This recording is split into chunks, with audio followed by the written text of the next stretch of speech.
Muito bem, então vamos começar o assunto de circuitos de corrente alternada. Nessa parte, o que a gente vai fazer é o seguinte: até agora nós estudamos, em termos de elementos de circuitos eletrônicos, nós estudamos um resistor, um capacitor e um indutor. São 3 elementos passivos e esses elementos são os elementos básicos de toda a eletrônica. Bom, o resistor é um elemento que quando você aplica uma voltagem nos seus terminais, você tem um fluxo de corrente. Já um capacitor, se você aplicar uma voltagem constante, você até tem uma passagem de corrente, só que essa passagem de corrente ela é limitada até o momento em que esse capacitor carrega.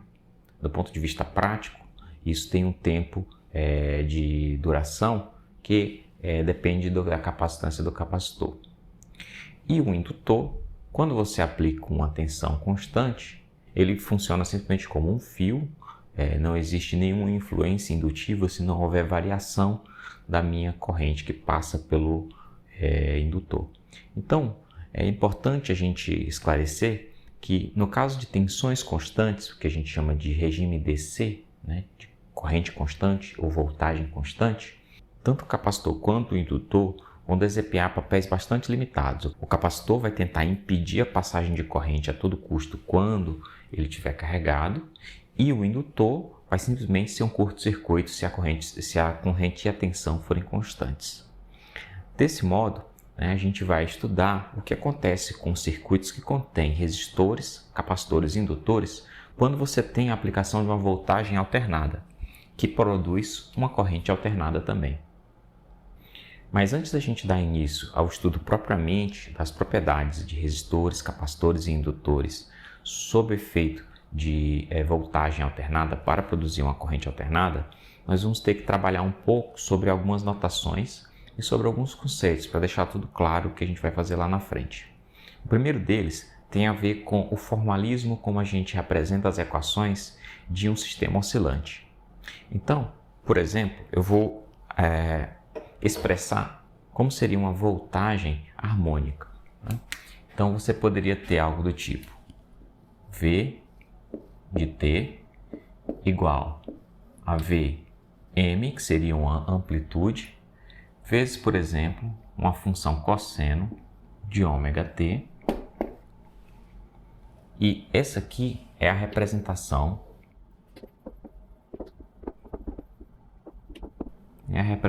trigonométrica. Muito bem. Então, o que isso está dizendo? Está dizendo que a minha voltagem em função do tempo vai ter uma amplitude e varia com a função cosseno. Aqui eu escolhi cosseno simplesmente porque eu quero que em t igual a zero a minha voltagem seja máxima.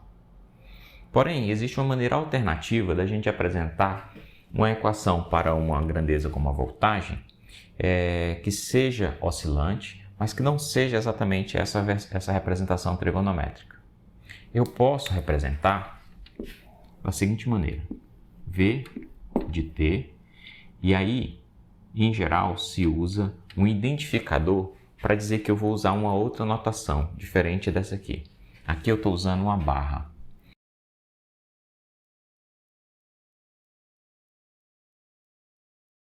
Vai ser igual a Vm elevado aí ômega-t.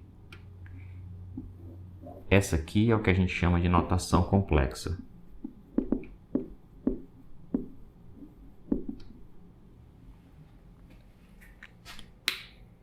E aí eu posso me aproveitar de uma das identidades de Euler, que diz o seguinte: E elevado a x é igual a cosseno de x mais i seno de x.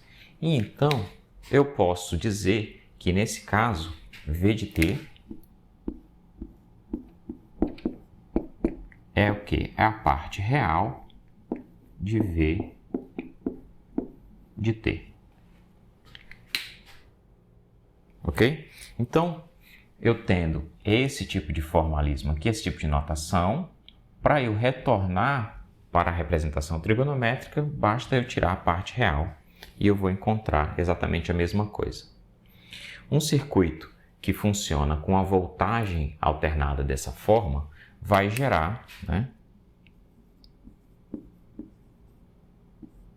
uma corrente que é função do tempo, que vai ter, né, o seguinte formato: Im, em geral, Im vai ser uma grandeza que depende da frequência, e aí eu vou ter o que? E elevado a I ômega t menos uma fase que provavelmente também depende da frequência, ok? Então isso aqui também é uma grandeza expressada na notação complexa. E por que eu vou ter uma grandeza que tem uma amplitude dependente da frequência e uma fase dependente da frequência? Bom, isso aqui é de forma geral. De forma geral, você pode ter essa dependência na frequência da amplitude e essa dependência na frequência da fase. Um exemplo que é possível dar é uma analogia mecânica. Se em vez de voltagem você imaginar uma força e isso esteja aplicando num sistema mecânico, é possível que você tenha a amplitude do movimento que seja dependente da frequência com que você esteja aplicando essa força, e é possível que a fase também seja dependente.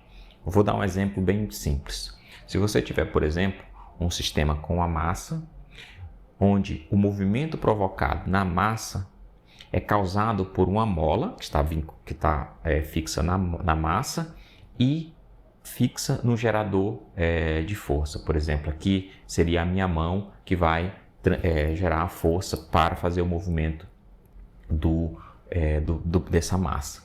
Então, se eu, por exemplo, começar a movimentar a minha mão, né, de forma harmônica, é de se esperar que o movimento da massa, né, causado pelo elástico, pela mola, seja também harmônico. Então, se o meu movimento for harmônico, a minha resposta vai ser harmônica.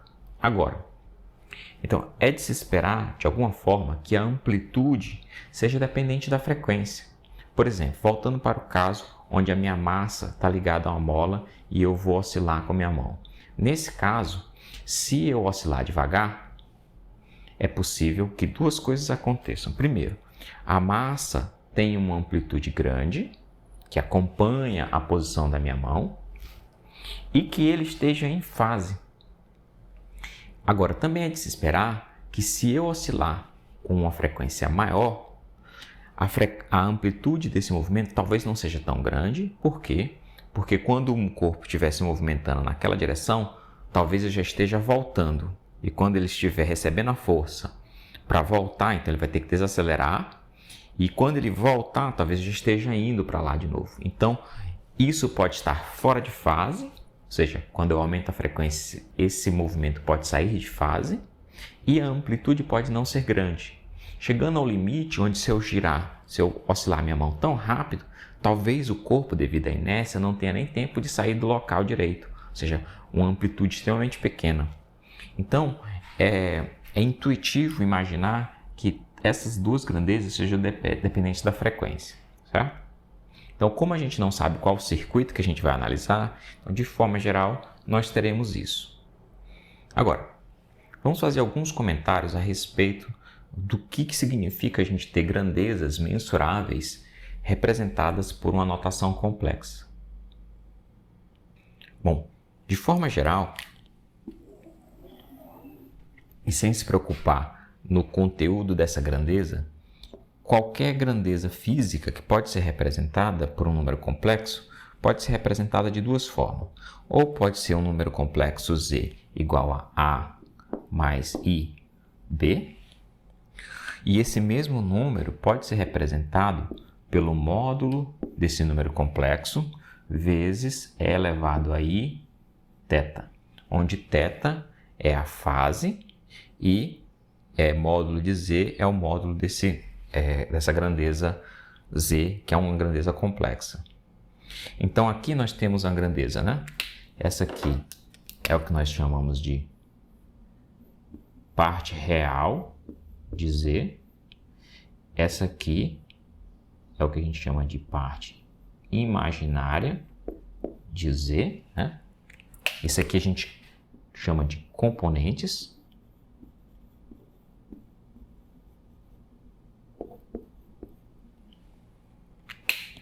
E aqui nessa outra representação, nós temos essa grandeza aqui, em geral chamada de módulo ou magnitude.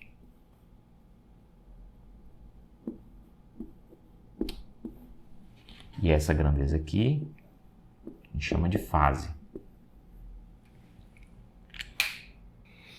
Então, quando eu tenho um número complexo, no fundo, o que eu estou medindo, se é uma grandeza física, eu posso mensurá-la. Então, o que eu estou medindo é uma grandeza chamada módulo e uma outra grandeza chamada fase.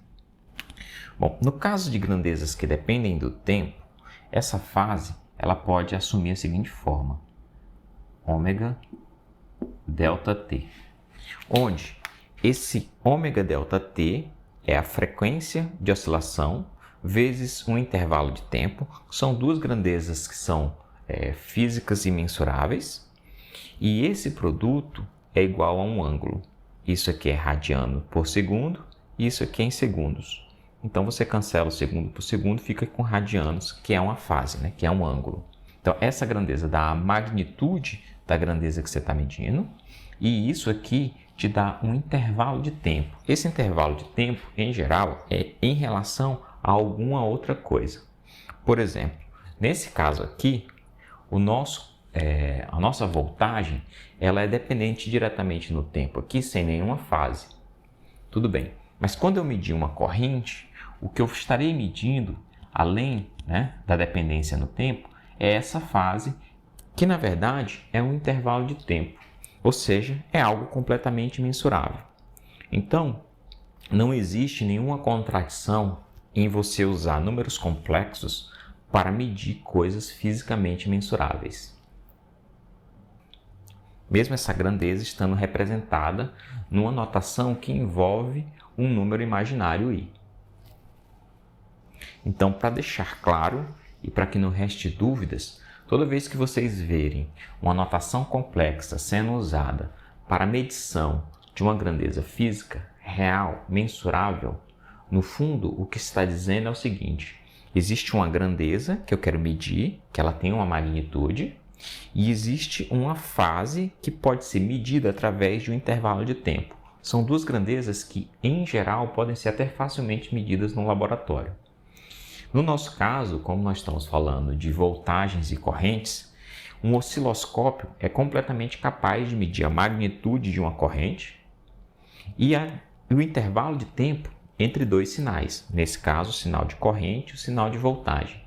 Então, a representação complexa ela é completamente adequada para esse tipo de cenário.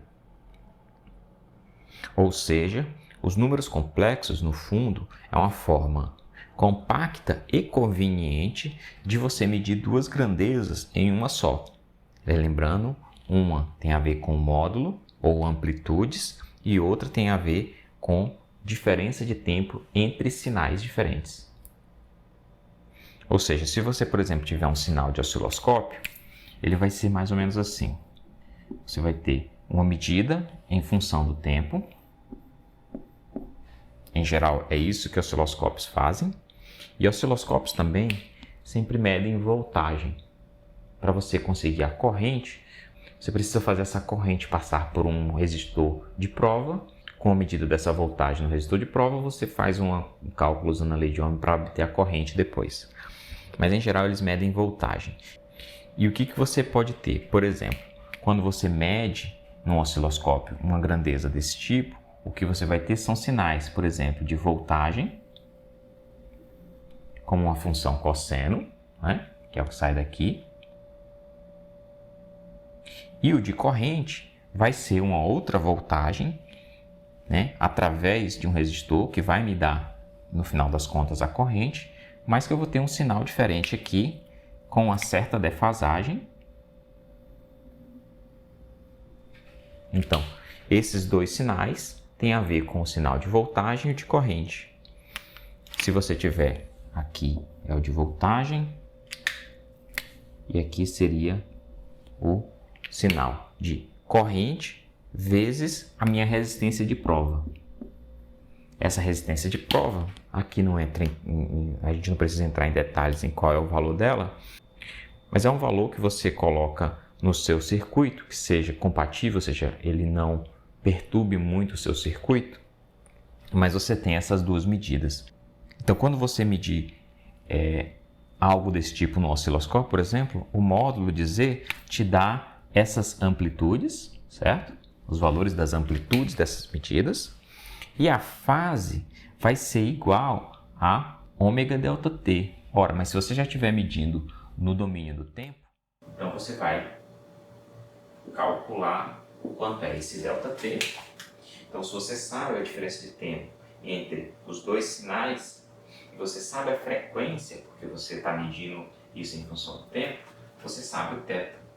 Então, dessa forma, você consegue entender o que eu quero dizer quando uma grandeza é colocada em notação complexa. A gente sempre tem um módulo e uma fase. O módulo pode ser medido pela amplitude desse sinal e a fase pela diferença de tempo entre esses dois sinais. Então, para ficar claro o que está acontecendo num gráfico desse, você tem que lembrar sempre que, por exemplo, numa medida dessa que sai de um osciloscópio, o que eu tenho aqui, variando em função do tempo, é exatamente isso aqui, que é a parte real dessa representação. Nessa representação, o que eu tenho é o quê? É a amplitude, que é Vm, e a informação da variação com a frequência. Então, eu preciso sempre retirar a parte real dessa grandeza para obter esses valores que estão variando com o tempo. Ok? Por quê? Porque esse valor é um valor real. A diferença de tempo, esse intervalo de tempo entre essas duas medidas, vai estar indicada na minha fase. E é assim que a gente tem que entender o uso de uma notação complexa nesses casos de dependência temporal. Existe mais um outro diagrama que é importante a gente entender.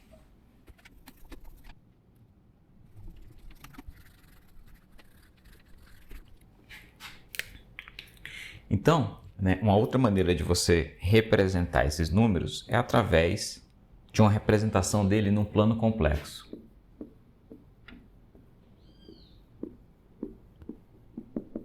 Onde você tem, na horizontal, sempre a componente real do número complexo que você está avaliando e na vertical a componente imaginária. Então vamos imaginar que eu tenho um número Z que é igual a A mais IB, que está colocado aqui, Z. Esse é um número complexo Z. Ele é representado tal que você tenha uma componente real igual a A e uma componente imaginária igual a B. Ou seja, A aqui é exatamente real de Z e B aqui é imaginário de Z. A outra maneira de eu representar isso, além de A mais IB, é através do Z vezes do módulo de Z vezes E elevado a Iθ. E o módulo de Z é a distância entre esse ponto e a origem, é a distância cartesiana aqui, calculada, e θ é esse ângulo entre essa direção e a horizontal. Isso aqui que eu desenhei, que parece um vetor, ele é chamado de fasor. E isso aqui é o que a gente chama de diagrama fasorial. Ok? Então, ele é uma representação diferente daquela representação temporal, ele é uma representação fasorial desse mesmo número. E nele você pode colocar diferentes grandezas para comparar, se for possível, módulos, mas em geral comparar fases. Ele é extremamente útil na avaliação de grandezas em circuitos eletrônicos, como voltagem e a corrente. Tem mais duas coisas que eu gostaria de falar sobre números complexos e o uso dessa notação aqui nesse contexto. A primeira delas é a seguinte: Toda vez que você encontrar o número I, que é igual a raiz de menos 1 dentro de uma equação, se você estiver falando de grandezas harmônicas que variam de forma harmônica no tempo, uma maneira interessante de você representar o I ou de você pensar no I é da seguinte forma. É você colocar I como E elevado a I π sobre 2. Essa é uma igualdade que é fácil você checar ela. Basta você usar a identidade de Euler para E elevado a ix e chegar à conclusão que você tem I igual a E elevado a I π sobre 2. Mas, mais do que simplesmente uma identidade, isso te dá uma informação bastante útil.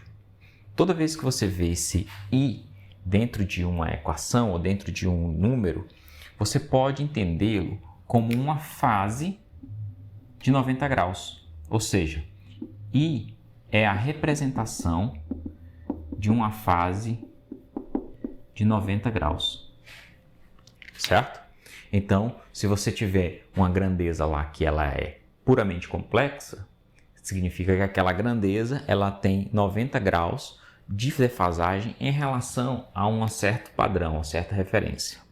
Então, é importante manter isso na cabeça. A outra coisa interessante a respeito do uso da notação exponencial complexa é a seguinte, é que toda vez que eu enxergar uma derivada, né? Então se eu tiver d elevado a i ômega t, as minhas dependências temporais sempre vão ser do tipo ômega t, dt, isso é igual a i ômega elevado a i ômega t. E veja que isso vai ser verdade mesmo se eu tiver uma fase aqui dentro do argumento da minha exponencial. Portanto, independente do que eu tenha aqui em termos de fase ou defasagem, eu sempre posso substituir as minhas derivadas temporais por i ômega. Portanto, toda vez que eu encontrar derivadas temporais dessas grandezas harmônicas, mesmo com a fase, eu posso substituir sem problema nenhum a minha derivada temporal por i ômega. Muito bem, então isso conclui a parte inicial, onde eu queria falar sobre números complexos e como a gente utiliza eles nesse contexto.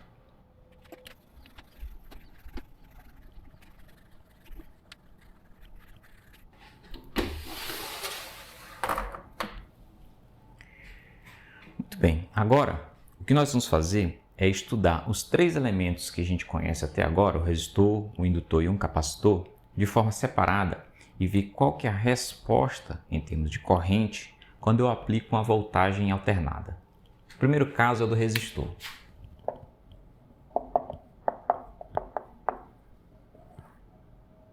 Então, o que a gente vai imaginar aqui é ter uma fonte de voltagem alternada conectada a um único resistor.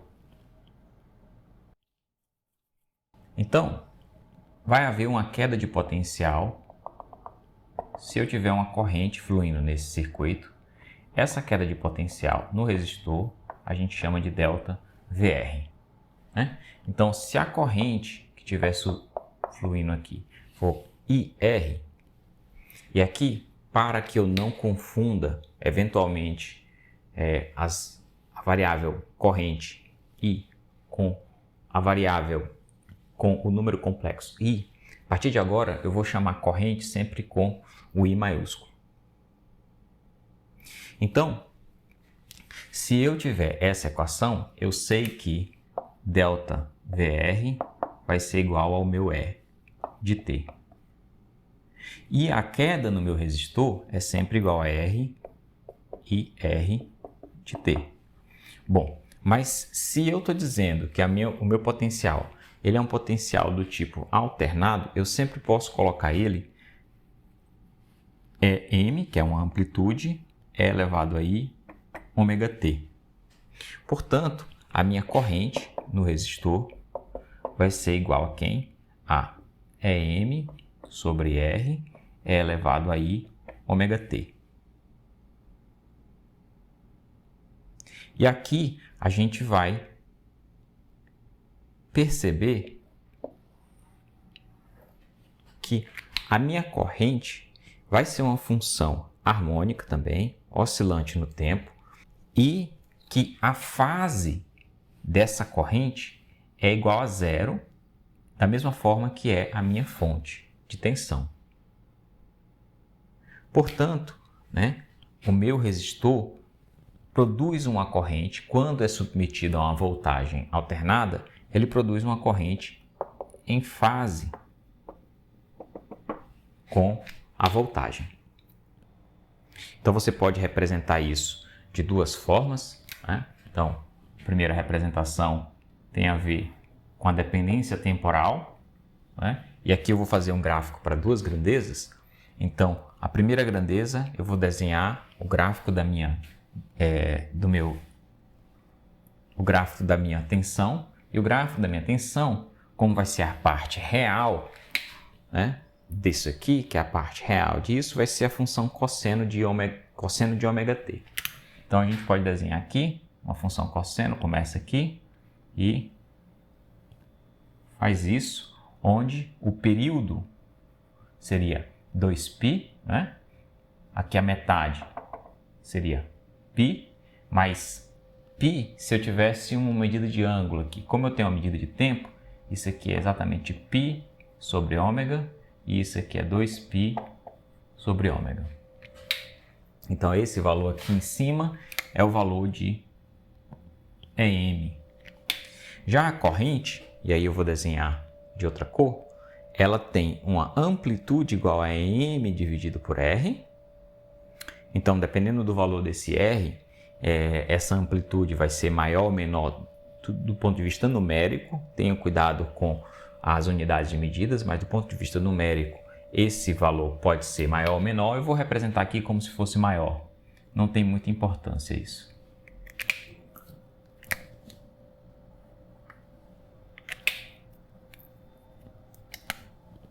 Então, ele sai daqui também, E aqui esse valor é EM dividido por R. Ele vem a zero no mesmo lugar onde a voltagem vem a zero e continua com a mesma frequência, Então, a resposta de um resistor a uma fonte alternada é desse tipo. Se você quiser olhar para os fasores, então o que nós teremos? Nós teremos o nosso diagrama fasorial, com a parte real aqui, imaginária. E aí nós teremos o quê? Teremos o resistor sendo aplicado uma voltagem alternada. Então, se eu tiver aqui, nós teremos na mesma direção a minha corrente, certo? E esse ângulo aqui, que fique claro, é variável, porque ele é igual a ômega t. Então, se eu deixasse o tempo passar, o que eu veria seriam esses dois fasores girando no sentido anti-horário, completando uma volta quando eu tenho um período. Então, isso é o resultado da aplicação de uma voltagem alternada em um resistor. Não tem muito o que aprender aqui, A única coisa que a gente aprende aqui é que o resistor ele produz uma corrente que é em fase com a voltagem. A amplitude dessa corrente é dada pela própria lei de Ohm, onde eu divido a amplitude da voltagem pela corrente, somente isso. Muito bem, então vamos para frente.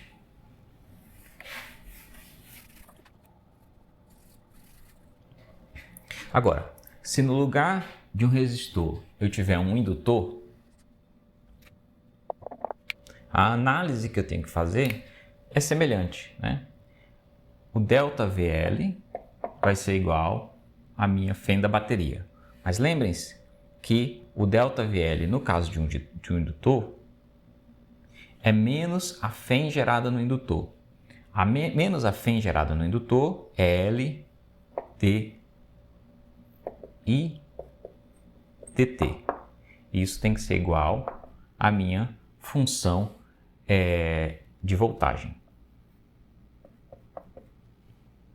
Mas vocês devem lembrar, igual a EM elevado a I ômega t. Então, aqui o que a gente vai imaginar? A minha função corrente, que é a minha corrente no indutor, IL, eu não sei exatamente quem ela vai ser, mas eu posso garantir uma coisa, que ela é uma função harmônica com a mesma frequência, ou seja, que tem uma dependência temporal em E elevado a I ômega t. Portanto, eu posso, como eu falei para vocês, substituir esse ddt por I ômega, independente da fase que vai acontecer dentro dessa corrente. Então, eu sei que desse lado aqui eu vou ter o quê? L vezes I ômega vezes a própria função corrente de t, ou seja, eu só substituir o ddt por I ômega, e vai ser igual a M elevado a I ômega t. Portanto, daqui eu posso isolar a minha corrente em função do tempo e obter uma grandeza, e obter do outro lado o quê? M dividido por I ômega L vezes E elevado a I ômega t. E mais, eu posso usar a informação de que I é essencialmente E elevado a π sobre 2 para chegar à conclusão que eu posso reescrever isso aqui como IL de t igual a, se I for igual a E elevado a Iπ sobre 2, eu posso juntar com essa exponencial e eu vou ter esse termo aqui na frente, E elevado a I vezes ômega t menos π sobre 2. E aqui a gente tem que aprender duas coisas. A primeira é que, embora a minha função da voltagem seja I ômega t, a minha corrente vai ser I ômega t menos π sobre 2, significando que a minha corrente está atrasada de uma fase π sobre 2 em relação à minha voltagem. E isso significa o quê? Que, do ponto de vista temporal, a voltagem varia antes da corrente. Então, por exemplo, a voltagem vai chegar ao máximo, enquanto a corrente só vai chegar ao máximo uma fase π sobre 2 depois. E a gente pode ver isso no gráfico. Se eu decidir fazer o gráfico novamente, em função do tempo, tanto da minha projeção, tanto da minha voltagem, né? Ou seja, eu tiro a parte real dessa função aqui, quanto a parte real dessa função, no caso da voltagem, eu vou ter novamente a mesma coisa. A função voltagem começa em M e faz isso de forma harmônica. Já a corrente, pelo fato dela estar atrasada, esse valor máximo dela vai acontecer quando a minha voltagem for mínima. Então, ela vai acontecer aqui. Então, eu tenho uma função assim. Aqui tem um probleminha na amplitude, porque desse lado aqui a amplitude ficou maior, né? Assim. Ok? Então, isso aqui é a representação da minha corrente IL de t, onde o valor máximo aqui, a amplitude, vai ser M sobre ômega L. Ou seja, esse valorzinho aqui é M sobre ômega L. Então, a gente já pode ver uma coisa, que a amplitude da corrente, agora, diferentemente do resistor, depende da frequência. Ora, não depende só mais da minha amplitude da voltagem e da característica, como é o caso do resistor. No resistor, a amplitude da corrente só depende da amplitude da voltagem e da resistência. Aqui ela depende da amplitude da voltagem, depende da indutância, que é a característica do indutor, mas também depende da frequência. E isso é extremamente importante. Ou seja, isso reflete no fato de que a gente pode olhar para cá e definir uma grandeza semelhante à resistência, mas que tem um outro nome, é a reatância indutiva. A reatância indutiva é definida pela letra XL e ela é igual a ômega L. Ou seja, essa parte aqui de baixo que divide a amplitude da voltagem, a gente chama de reatância indutiva e ela é igual a ômega L. É essa grandeza que dá esse caráter de dependência da amplitude da corrente em função da frequência ômega. Percebam aqui que esse menos π sobre 2 está representado aqui pelo ΔT, que é igual a π sobre 2 dividido por ômega. Ok?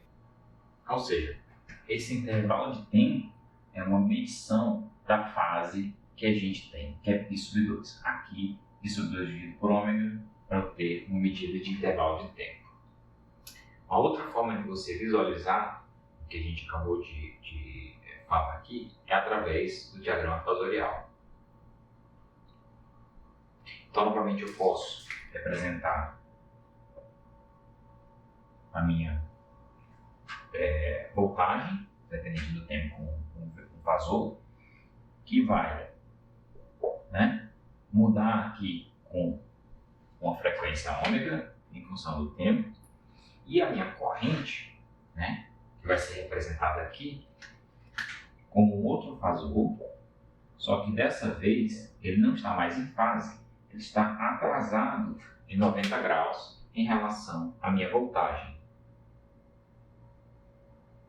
Então, essas são as duas coisas importantes que a gente tem que ficar dessa análise. A primeira é que a minha corrente, ela no indutor, ela vai ter uma defasagem, ou seja, ela vai estar atrasada em relação à voltagem de 90 graus. E a outra informação importante é que, se eu avaliar essa equação em termos apenas das amplitudes, por exemplo, eu posso lembrar que isso aqui é a minha amplitude de corrente máxima. Essa amplitude de corrente, ela é igual a quem? A amplitude de voltagem dividido por ômega L. Ok? Não confundir aqui IM, que é a amplitude máxima da corrente, com esse IM aqui. Aqui é I índice M, aqui é IM de imaginário. Então, voltando para cá. Então, se eu fizer uma comparação com a lei de Ohm, então, na lei de Ohm eu tenho que a corrente é igual a uma voltagem dividido por uma resistência. Só que aqui não temos um resistor. Então, a gente criou uma grandeza chamada reatância indutiva, ou seja, ela de certa forma ela tem a ver com uma resistência à passagem de corrente, mas nesse caso não é resistência, a gente chama de reatância, e ela é igual a XL igual a ômega L. Ok? Então, isso aqui é o que a gente tem para aprender sobre uma voltagem alternada sendo aplicada diretamente a um indutor. E algo semelhante a gente pode fazer com o capacitor. Vamos lá.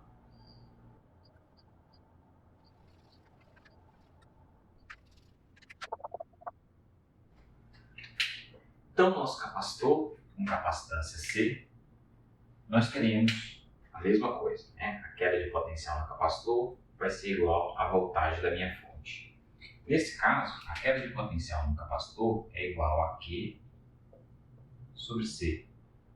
E isso tem que ser igual a amplitude elevado a ômega t.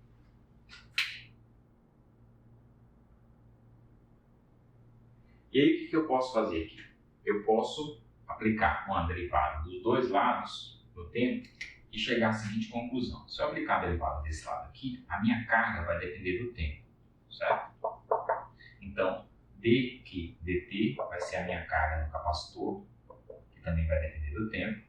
E aí eu posso passar o C multiplicando. Então, eu vou ter um C aqui, e a derivada temporal desse lado vai ser igual a quem? A EM, e eu vou ter um I ômega que sai daqui, elevado a ômega t. Ótimo. Então, nesse caso agora, eu posso novamente substituir o meu I por elevado a I π sobre 2 e juntar aqui. Então, eu chego à conclusão que isso aqui é igual a ômega C M elevado a I ômega T, nesse caso, mais π sobre 2. Aqui, ao contrário do que acontece no indutor, a minha fase é positiva, eu tenho uma defasagem, eu tenho uma fase que adianta a corrente do capacitor em relação à voltagem, ou seja, ela é adiantada de π sobre 2. Então, se eu quiser fazer o gráfico, novamente, eu vou ter a minha voltagem, partindo daqui, como sempre, porque ela é, né, um cosseno, e a minha corrente, ela é adiantada, ou seja, esse máximo ocorre antes, ou seja, ela é algo que vem assim, né? Ou seja, ela tem um máximo que acontece antes, ou seja, esse máximo aqui acontece antes aqui, esse mínimo aqui acontece antes aqui, ok? E essa defasagem é de 90 graus também. Aqui é a curva da corrente do capacitor e o máximo valor que eu tenho aqui vai ser igual a quem? A ômega C vezes a M.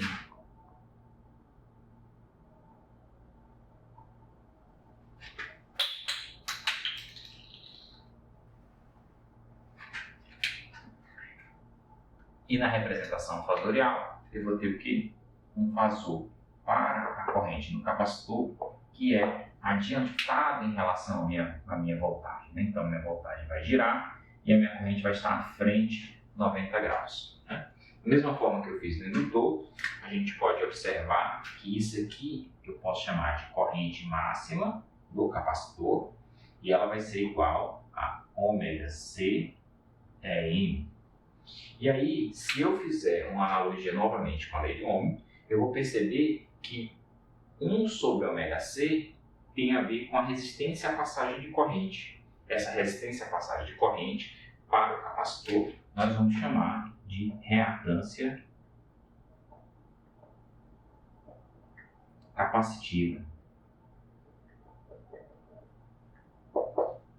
E a gente dá um nome para ela de XC, vai ser igual a 1 sobre ômega C. Ok? Então, novamente, o que a gente tem que guardar de uma voltagem alternada aplicada no capacitor é que ela tem ela é adiantada, né, com a fase de π sobre 2, ou seja, 90 graus à frente da voltagem, sua corrente, e que a reatância à passagem de corrente, a reatância capacitiva, é XC igual a 1 sobre ômega C.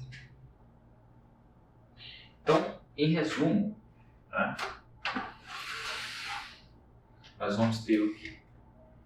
Que quando eu tenho uma voltagem aplicada a um circuito com elementos resistivos ou capacitivos ou indutivos, e a minha voltagem for desse tipo, tá? Essa aqui é a minha voltagem, para um resistor, eu vou ter uma corrente IR, né? Que vai ser IR de T igual a quem?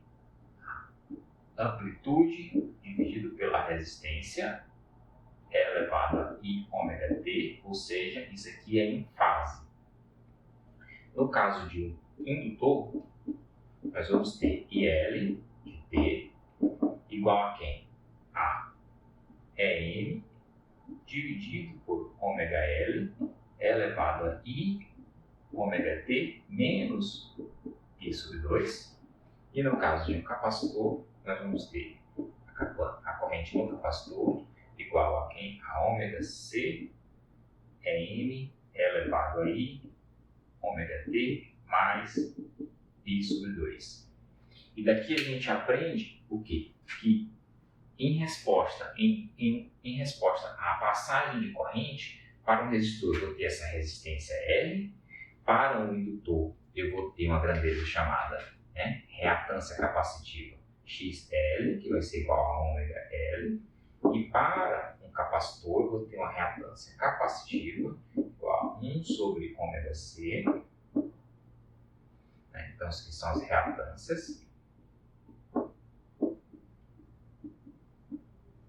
E essas duas grandezas, você pode demonstrar, eu vou deixar vocês fazerem isso como exercício, que você pode demonstrar que tanto XL quanto XC têm a mesma unidade de R, ou seja, elas são medidas em ohms, né?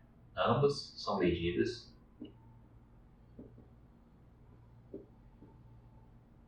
em ohms no sistema internacional.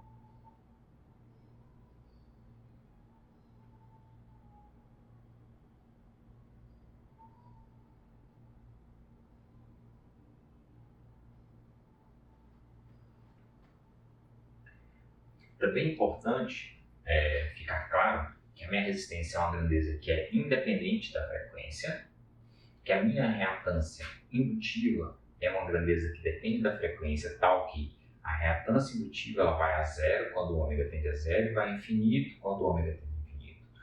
Ao contrário da reatância capacitiva, que vai a zero quando a minha frequência vai a infinito e vai a infinito quando a minha frequência vai a zero. Veja só, o indutor, quando a frequência vai a zero, os efeitos indutivos deixam de desempenhar um fator importante. Então, basicamente, você tem um fio onde vai passar uma corrente. Se esse fio for feito de um metal, né, então você vai ter uma resistência à passagem de corrente ali muito baixa. Por isso que, quando a frequência vai a zero e os efeitos indutivos não são importantes, a sua reatância ela tende a ser nula, ou seja, o indutor se torna um curto-circuito. Por outro lado, se sua frequência é muito alta, os efeitos indutivos fazem com que a reatância seja muito alta, ou seja, quando o ômega tende a valores muito altos, a reatância também faz. Ao contrário do capacitor, que tenta bloquear corrente quando é estimulada por uma voltagem de baixa frequência. Quando sua frequência tende a zero, é como se você tivesse uma voltagem DC. E a gente sabe que o capacitor, depois de carregado, não conduz mais corrente, sua reatância é altíssima. Por outro lado, a gente sabe que quando você tem uma frequência altíssima, o seu capacitor ele deixa passar corrente. Então é porque a reatância dele é pequena. Então é importante manter isso sempre em mente. Agora que a gente sabe o que acontece com esses três elementos básicos, tanto resistor, indutor e capacitor, a gente pode estudar qualquer circuito que seja uma mistura desses três elementos, né? E a gente tem ferramentas para identificar como vai ser a resposta da corrente em função a uma voltagem alternada. Os diferentes circuitos que você pode estudar, entre eles você tem, por exemplo, um circuito RC, um circuito RL, um circuito LC, e a gente já estudou esses circuitos lá atrás, em algum detalhe, usando as equações diferenciais. Também estudamos o circuito RLC. Então, o que a gente vai fazer aqui agora é revisitar o circuito RLC, só que em vez de resolver as equações diferenciais, a gente vai olhar para outras grandezas, porque a gente já sabe muita coisa sobre esse circuito RLC.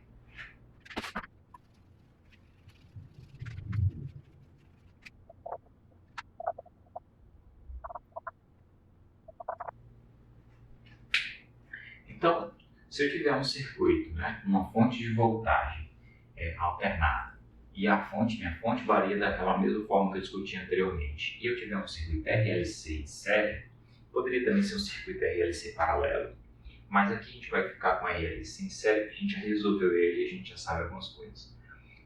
Então, só relembrando, a gente chegou à conclusão que a nossa corrente de um circuito desse tipo aqui seria uma corrente que depende de onde você está em termos temporais. Se você estiver no início, ou seja, assim que eu conecto o circuito, você vai ter os efeitos transientes, mas se você esperar tempo suficiente para os efeitos transientes ficarem desprezíveis, a solução é a solução estacionária, e a gente chegou à conclusão que a corrente estacionária e para esse tipo de circuito, Im seno de ômega-t menos uma fase. E a gente chegou à conclusão que essa amplitude Im, que é a amplitude da corrente, era igual a menos ômega Em sobre G.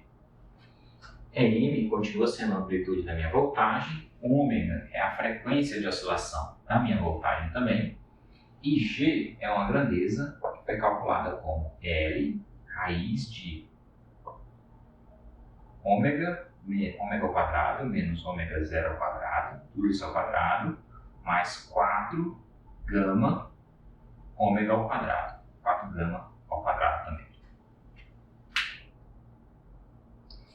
E lá, nós tínhamos a definição de que ômega zero era igual, novamente, ômega zero igual a raiz de 1 sobre LC. Tá? Isso aqui era a frequência natural de oscilação para um circuito RLC.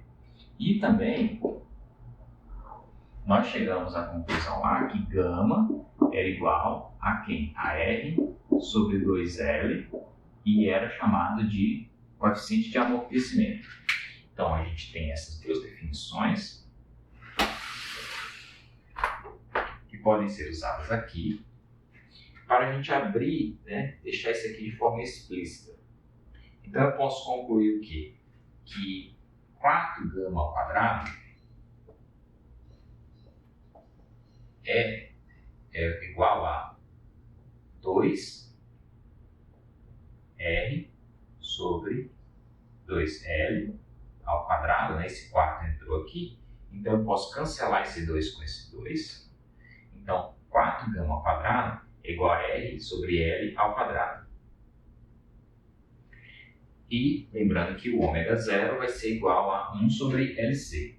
Portanto, eu posso reescrever G da seguinte forma. Eu posso colocar o L para dentro da raiz e multiplicar esses dois termos por L quadrado. E substituir esse ômega zero por 1 sobre LC, esse ômega zero ao quadrado por 1 sobre LC, e esse termo aqui por isso. Então o que eu vou ter?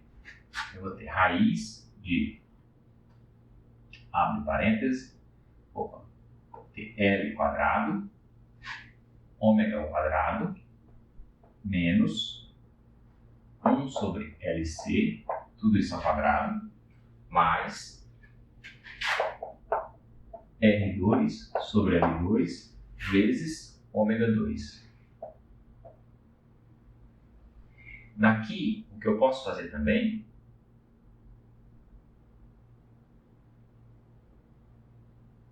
é colocar, aqui eu esqueci que esse L quadrado multiplicando aqui vai sumir com esse termo.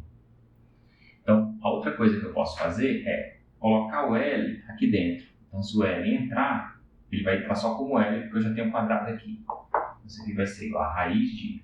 Então, quando o L entrar, vai ficar L, ômega 2, menos 1 sobre C, tudo ao quadrado, mais, e aqui eu continuo com a mesma coisa, R2, ômega 2. O próximo passo que eu vou fazer é fatorar ômega 2 de dentro dessa raiz. Para fatorar ômega 2 de dentro dessa raiz, eu posso fatorar um ômega daqui de dentro, que ele vai sair ômega ao quadrado, e o outro quadrado eu já tenho aqui. Então, fatorando o ômega 2, sai ômega, raiz de... Então, para eu fatorar, eu tirei um ômega daqui, então sobrou um aqui dentro, no primeiro termo, sobrou ômega L, e aqui, para eu fatorar um ômega, eu preciso multiplicar por um ômega em cima e embaixo para poder tirar um deles. Então, menos 1 sobre ômega C. Tudo isso ao quadrado. E aqui eu fatorei isso, então vai ficar só R quadrado. Percebam agora que o nosso G, que é essa grandeza, né, que está aqui presente na minha amplitude da corrente, ela é igual a isso aqui. Vocês podem lembrar que ômega L é a reatância indutiva e 1 sobre ômega C é a reatância capacitiva. Dessa forma, eu posso reescrever G usando aquelas grandezas. Eu vou ter aqui XL, aqui XC, tudo isso ao quadrado, mais a resistência R. Portanto, quando eu usar o meu valor de G, né, aqui, eu vou ter que a amplitude da corrente, esse ômega vai se cancelar, e essa amplitude, eu estou interessado apenas no módulo, então eu vou esquecer esse sinal por enquanto, né? Então, o módulo de IM vai ser igual a quem? A M, né? Módulo, dividido por raiz de quem? XL quadrado, ou XL menos XC ao quadrado, mais R quadrado. E aqui, de novo, eu posso fazer uma analogia com a lei de Ohm. Se eu fizer uma analogia com a lei de Ohm, eu tenho que essa corrente ela é proporcional à voltagem e o coeficiente aqui, né, a proporcionalidade, vai ser 1 sobre uma grandeza que tem a ver com a resistência à passagem de corrente. Essa grandeza ganha um nome e quando você não tem um contexto onde algo é puramente indutivo ou puramente capacitivo, ou seja, num contexto onde você tem uma mistura de resistências e reatâncias, essa grandeza ganha um outro nome. Quando você tem puramente capacitor, a gente fala de reatância capacitiva. Puramente indutor, reatância indutiva. Se for só um resistor, a gente chama de resistência. Mas se tiver uma mistura deles, ganha-se um outro nome e ganha o nome de impedância.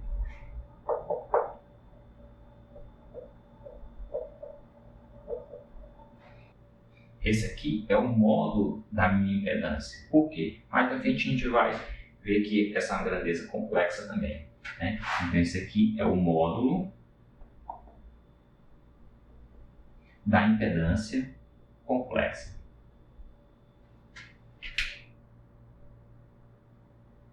Isso do circuito como um todo. Em geral, a gente usa a letra Z para representar a impedância. Nesse caso aqui, esse é o módulo de Z igual a raiz de XL menos XC ao quadrado mais R2. Ok? Esse é o módulo da impedância complexa no circuito RLC. Vamos guardar esse resultado aqui.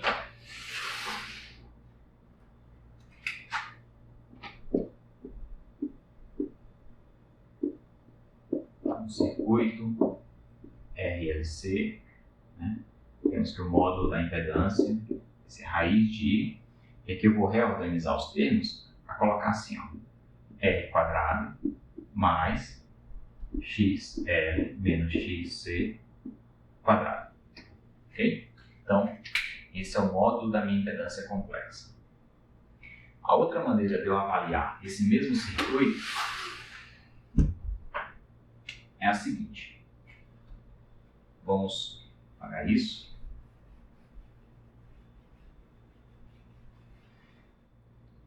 Então, a outra maneira da gente fazer isso é avaliando a soma, né, o balanceamento de voltagens aqui, da mesma maneira que a gente fez quando a gente quis resolver esse problema de forma diferencial, né, no capítulo anterior. Então, isso aqui eu posso dizer o seguinte, né, que eu tenho uma queda de potencial aqui no resistor, uma queda de potencial aqui no indutor e uma queda de potencial no capacitor. Aqui eu chamo de delta VR, delta VL, delta VC. E a soma, né, dessas quedas de potencial tem que ser igual à minha voltagem oscilante. E aqui eu posso simplesmente escrever que R, né, de T seria igual a quem? R de T seria igual a quem? A queda de potencial no resistor, seria R vezes I, mais a queda de potencial no indutor, que eu posso escrever L DI dt, e a queda de potencial no capacitor, posso colocar como Q sobre C. E aí percebam que aqui eu tenho um DI dt, que eu posso substituir, sabendo que a minha voltagem é harmônica, posso substituir diretamente por I ômega, e no caso da carga, né, eu sei que a carga é integral da corrente. Então, se quando eu derivo, né, uma função harmônica, eu tenho I ômega como produto, quando eu integro uma função harmônica, eu vou ter 1 sobre I ômega. Então, de forma bem simples, eu posso escrever isso aqui igual a R, I, mais I ômega L, I, menos, mais, né? Aqui eu vou ter o quê? Eu vou ter 1 sobre o I ômega, que aparece porque eu fiz a integral da carga, então o I ômega aparece embaixo, C e a corrente, né? Então eu posso o quê? Fatorar a corrente e também subir esse I para cá, mudando esse sinal. Então isso aqui vai ser igual a R, né? Eu fatorei o I, então fica mais I. Eu fatorei o I da corrente e agora eu vou fatorar o I do número complexo, né? Então I, aí eu vou ter ômega L menos 1 sobre ômega C, tudo isso, né? Vezes a minha corrente. Então percebam só, essa corrente em função do tempo, né? Ela é harmônica também. E aqui eu tenho a voltagem também harmônica. Então, qual a conclusão que eu chego dessa equação? É que se eu tiver uma voltagem igual a alguma coisa vezes a corrente, esse termo aqui, que é a minha constante de proporcionalidade, ele vai ser a minha impedância, da mesma maneira que eu defini ela anteriormente. Só que aqui ela não é o módulo da impedância, então ela é a minha impedância complexa. Z igual a quem? A R mais I ômega L menos 1 sobre ômega C. Isso aqui é a minha impedância complexa.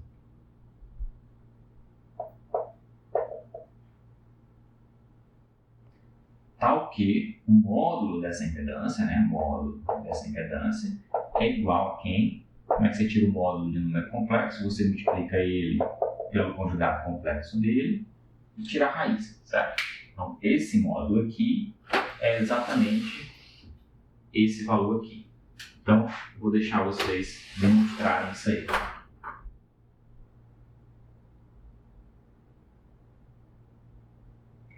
Outra coisa que eu posso observar aqui é o seguinte, é que se eu voltar um pouco, né, e reorganizar Z da seguinte forma, como R mais I ômega L mais 1 sobre I ômega C, eu posso observar que essa impedância complexa ela é a soma de 3 termos. Ora, aqui a gente tem um circuito em série. E se fossem 3 resistências, ao invés de uma mistura de resistores, capacitores e indutores, eu teria uma maneira de associar essas resistências. No caso em série, eu somaria os valores dessas resistências. Aqui eu tenho algo semelhante. Para eu calcular a impedância total do meu circuito, eu somei 3 termos, certo? Isso indica para a gente que a gente pode generalizar o conceito de impedância para todos os termos, de forma que eu vou ter uma impedância resistiva, R, vai ser igual ao próprio R, e vou ter uma impedância capacitiva, que é igual a 1 sobre I ômega C, e eu vou ter uma grandeza chamada impedância indutiva, que é igual a I ômega L. Vocês podem comparar essas grandezas, impedância capacitiva e indutiva, com as suas reatâncias, certo? Então, a reatância é o termo de impedância sem o número complexo. A mesma coisa acontece na reatância capacitiva.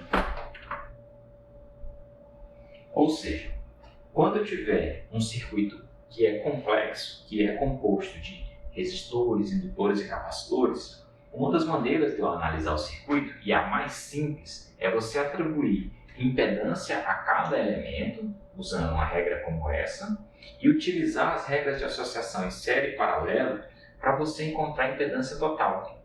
No momento que você tem impedância total, que é a impedância complexa, você pode diretamente calcular a sua corrente ou a sua voltagem usando esse termo de impedância complexa. Então, isso traz uma facilidade enorme para a análise de circuitos. Por quê? Porque aí você pode simplesmente usar a regra de série e paralelo das resistências para as impedâncias e tudo vai funcionar de forma correta.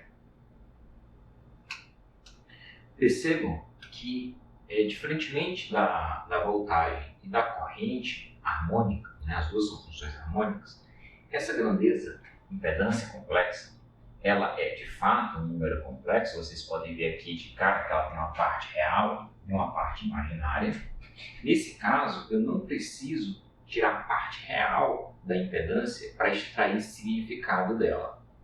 Ela é uma grandeza como um todo complexa e ela, de novo, tem uma fase e um módulo. Você pode expressar esse número aqui, né, Z complexo, como um módulo de Z elevado a I e uma fase, né? Aqui é o módulo de Z. Okay? As informações da impedância, elas estão todas contidas no módulo e na fase, ou na componente real e imaginária da impedância. Não é necessário você fazer a decomposição em parte real para obter algo mensurável, até porque a impedância em si você não mede diretamente, você só mede o potencial ou corrente, você calcula a impedância. Então, por natureza, ela é uma grandeza complexa e só como um todo ela pode ser entendida. Nesse caso aqui, a fase não é uma medida de diferença de intervalo de tempo. Essa fase ela vai influenciar, de fato, na fase da corrente, mas ela em si não é uma medida de intervalo de tempo.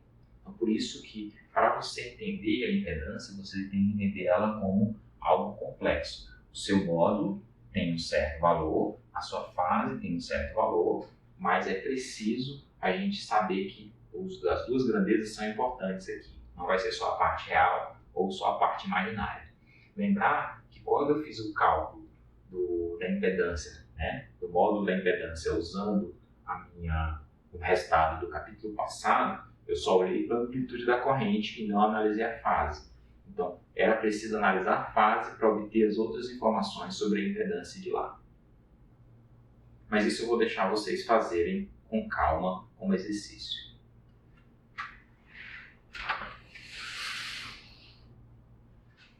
Então, aqui a minha impedância complexa vai ser igual à impedância do resistor, mais a impedância do capacitor, mais a impedância do indutor. E essa aqui é a minha impedância complexa.